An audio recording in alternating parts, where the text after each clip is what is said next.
Howdy Internet, it's Chris Cope from RideApart, and over here to my left is, I don't know if you can see it or not, it's the River Severn. The River Severn marks the southern boundary between Wales and England, and as soon as I get over here onto the English side, then I'm going to push east in about as straight as line as I possibly can, all the way to, that's, by the way, for those of you watching along in the United States, that's how motorcyclists say hello. We nod our heads. Anyway, be pushing all the way to Harwich. And then once I get to Harwich, I'll be taking a overnight ferry to Rotterdam. And then from Rotterdam, it's about a 3-4 hour ride down to Cologne, or Cologne, Germany. And of course, the reason I'm going to Cologne, Germany is Intermot. And Intermot is a really big show. It's a really big shoe. That's an outdated reference, but there you are. But it is a really big show. Only happens every 2 years, so it's kind of extra special, kind of appropriate that I'm going there on my own bike. This is my day-to-day, everyday machine. It's a 2015 Suzuki V-Strom 1000, and this modern incarnation of the V-Strom 1000 was first unveiled as a concept at Intermot in 2012, and then of course a year later it came out looking pretty much exactly the same. But all of the big manufacturers are going to be at Intermot, at least as far as the American market is concerned, and most of the European market. The only sort of big player that I can think of that isn't going to be there is Royal Enfield. But everybody else, they will be there in their finery. So you have BMW, Ducati, Harley-Davidson, Honda, Indian, and of course Victory, Kawasaki, KTM, Piaggio. Then there's also Suzuki, Triumph, and Yamaha. They're going to be there as well. So a big part of Intermot is the surprises. You know, we like to be surprised. I'm not expecting anything surprising from any of the American manufacturers, Harley-Davidson, Indian, Victory. You know, for all three of those, the U.S. market is still the thing. I could be wrong though, because if I remember correctly, the Livewire, the electric Harley, was first unveiled, I think at Intermot, but it might have been EICMA, but I think it was unveiled in Europe. And of course the Scout 60, Indian Scout 60, that was unveiled at EICMA last year, as was the engine for the Victory Octane. And there is that rumor, which I think is really a lot more wishful thinking than reality, but there is a rumor that Victory is going to be releasing something else from the Octane platform this year. BMW, on the other hand, they're going to be on home turf. You know, German company in Germany. We're pretty sure that they're going to unveil a kind of overhauled K1600 touring bike. And now strikes me as a really good time to finally pull the cover off of those R9T variants. We have the R9T Scrambler, of course, which, by the way, we're going to have a review of that on RideApart very, very soon. If not by the end of this week, then early next week. But there's supposed to be more than just a Scrambler. I think there's supposed to be like 3 variants, and we've been hearing about it for a year, so this would be a really good time. Ducati, meanwhile, we know they're going to be showing us the Super Sport, and then a handful of the old standbys now with Euro 4 compliant engines. But I think Ducati is going to save its powder until EICMA. EICMA is an Italian event, and you know, if you if you ever attend a press event for Ducati, I don't think a minute goes by where they don't mention the fact that they're Italian. I would expect them to want to show off at home rather than in Germany.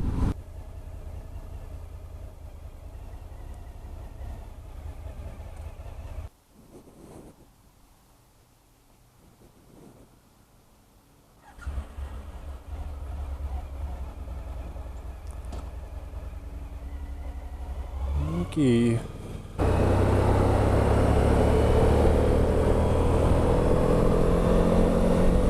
enjoy the acceleration.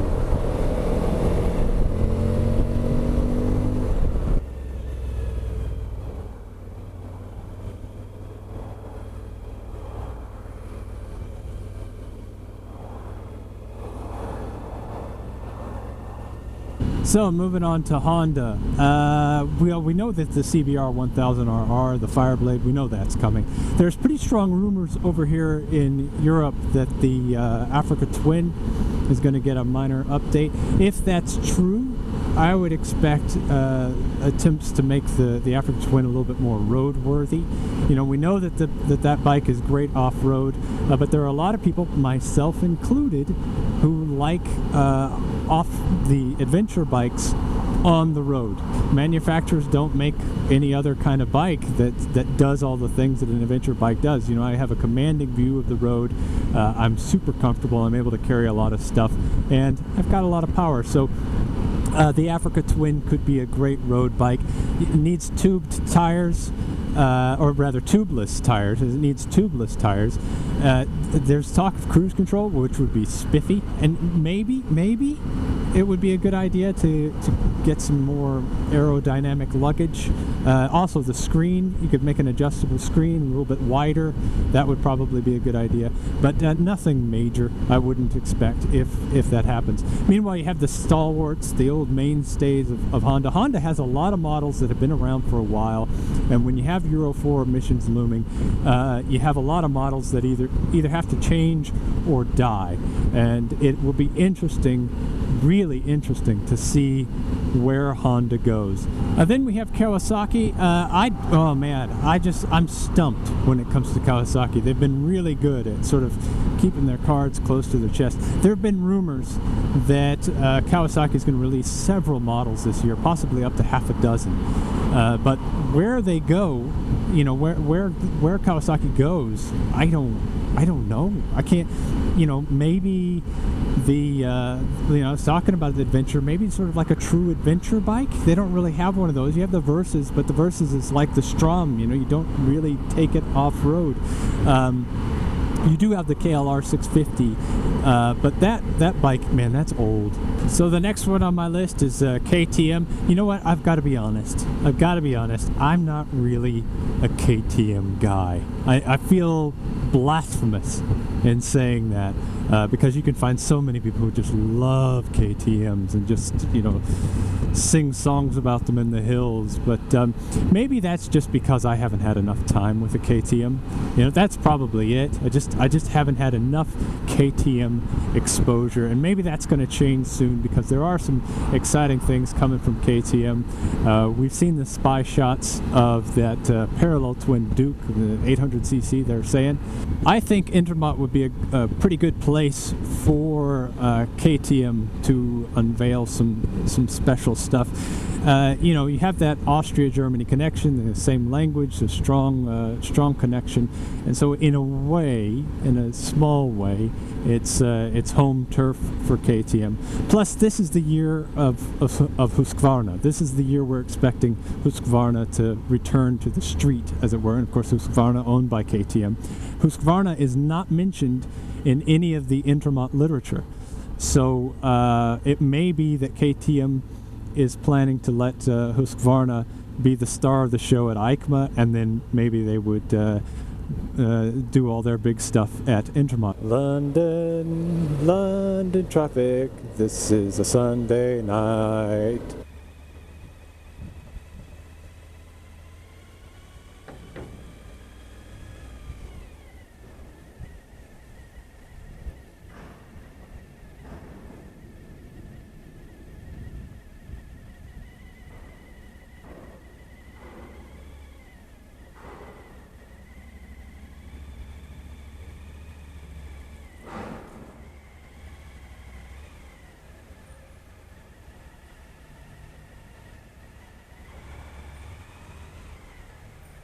Cool.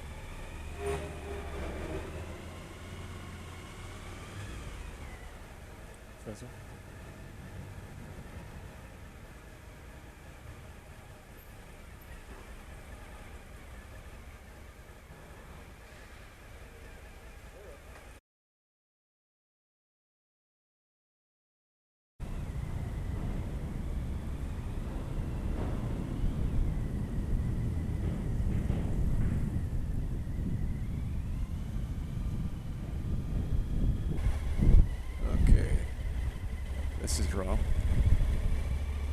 I've already done it wrong. I tell you what, the Netherlands, man. The Netherlands is proof that if you want good roads, you can have them. You know, if you live in the United States, the UK, a whole lot of places, the state of your roads might lead you to believe that maybe it's just impossible to have good roads. Impossible. But that's not true. That's not true at all. The Netherlands have really good roads. So clearly, it's just a matter of will and dinero. And the Dutch apparently are willing to put forward both, and they have fantastic roads. Anyway, Piaggio. Piaggio at Intermot. Piaggio, of course, and then Vespa and Aprilia and Moto Guzzi. And I guess to me, the brand that I'm most interested to see what happens is going to be Moto Guzzi. Moto Guzzi, as far as I'm aware, I think it's just the V9, the V9 Bobber, V9 Roamer. Those bikes are the only ones that are Euro 4 compliant. I'm not sure that the California is or that the V7 is. So Moto Guzzi has a lot of tweaking to do before 2017. And one bike that I would love to see more than just tweaked. Hey, here's something. In the Netherlands, there seems to be an IKEA every 20 miles. What is the population of the Netherlands that they are able to support so many IKEAs? There are just so many IKEAs in this country. Anyway, one Moto Guzzi bike that I would love to see more than just tweaked, I'd love to see it updated, is the Griso. Ah, man, I love that bike. It is such a gorgeous machine. You could just sit and stare at it. You could have it in your house and just wake up in the morning and just you know, drink your coffee and stare at that for about 30 minutes and just be happy. Hey, look, kids, we're on the Autobahn. Woohoo! It's just like a freeway. The Autobahn is pretty anticlimactic. I mean, yes, I am going 100 miles an hour, but apart from that, there's nothing particularly exciting about the Autobahn. Anyway, Suzuki. Suzuki, we know we're going to get the GSX-R 1000 either at Intermot or EICMA. Why not Intermot? I mean, EICMA maybe just for the sake of symmetry, but, you know, Intermot is a special show, so why not bring out the new Gixxer? Or is it Gixxer? I don't know. Beyond that, though, I'm not expecting huge things from Suzuki. There are certain things where I kind of wish they would create something like a sport tour, you know, but I think the ship has sailed on sport touring bikes, so there's not really much reason to invest in that. You know what? The Busa needs an update. I'll bet they'll keep that thing around. Don't know what they'll do with it. Probably keep it ugly. And then you have Triumph. Triumph is gonna, I think they're gonna give us a lot of stuff this year. Again, they give us a whole bunch of stuff last year, but I'm expecting some more variations on the Bonneville theme. You have the Bobber. There's I don't know if you've seen those spy shots, but there's the Triumph Bobber that's supposed to be coming out. Expect big things from Triumph. The general feeling, though, is that Triumph will probably unveil its big things at EICMA. I don't know why, but I think that's just the show that they like a little bit more. And lastly, as I navigate my way into Cologne, oh, there's my hotel, right there, right. So, how do I get to it? Pretty sexy Holiday Inn. Let's see, this way? I guess this way. Anyway, Yamaha, man, Yamaha has been really just knocking it out of the park over the past couple of years, and so it's exciting to see whatever comes from Yamaha. We know the R6 is coming. We know that there is, I'm guessing I'm going this way, we know that there's plans to use the MT-07 platform, or the FZ-07 platform, for the Tenere, to replace the Tenere. Is this, what? Yeah, and beyond that, I'm not expecting anything huge from Yamaha because they've been delivering huge stuff for a while. So anyway, here I am at my super sexy hotel. And Intermot. Let's get it done.